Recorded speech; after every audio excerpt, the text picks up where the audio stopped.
Punta Gorda, Florida. I've lived here, family lived here for 20 years. I'm a realtor in town and a vet. I come in opposing the books in question, and I want to start off with a big question, and that is, what are we teaching our children? That's very important, is what are we teaching our children? Are we teaching them the truth, or is it the politically correct version? You know, that's being said a lot nowadays about being politically correct. Well, in other words, it means the untruth. The Christianity section of the Bibles talked about Jesus very briefly. You know, outside the Bible, there are volumes and volumes and volumes historically written about Jesus. But the author could only think of maybe a half a page about Jesus. Why did he come here? Didn't he mention sin? That's why Jesus came. To save the world because of sin. And also, God sacrificed his only son. Didn't talk about that either.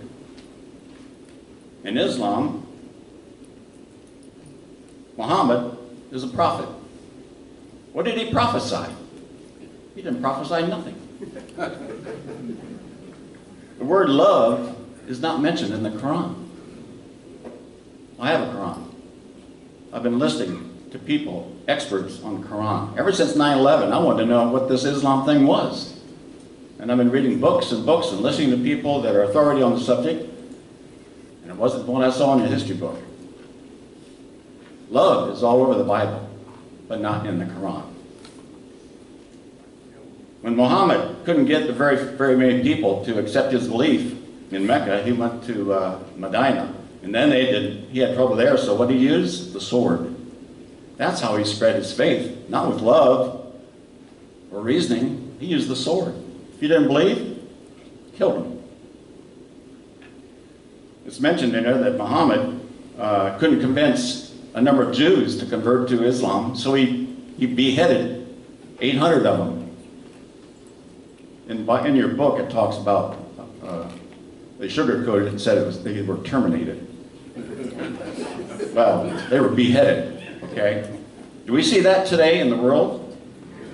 Okay, ISIS, anybody being headed up there? Is Muhammad any better than the guy in the black scarf holding a knife? They're doing the same thing, you know.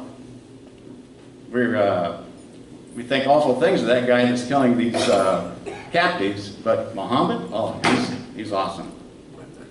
The truth needs to be told to these kids. Islam doesn't mean peace. It means submit. Submission. Mr. Keller. We're all done? Your time's up. Yes, sir. Okay, well, thank you very much for your time. Thank you for your time and efforts.